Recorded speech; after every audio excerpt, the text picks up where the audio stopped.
दैलो अनुरोध गर्दछु। जग्गा छ, आउनुहोस्।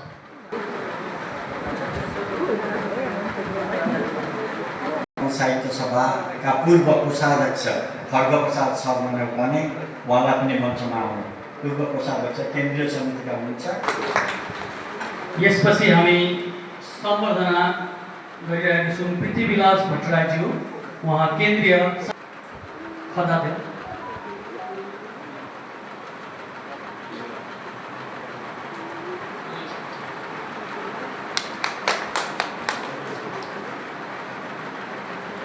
पूर्व अनेशासन केन्द्रीय समितिको महासचिव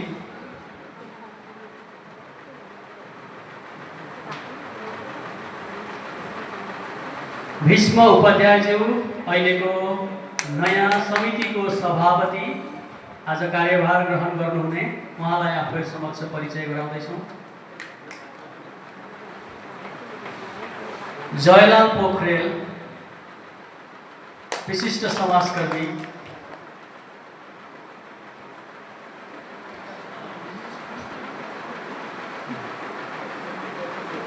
बीटीआर क्षेत्रीय समितिको नयाँ कार्यकारी सभापति केशव बस्नेतज्यू,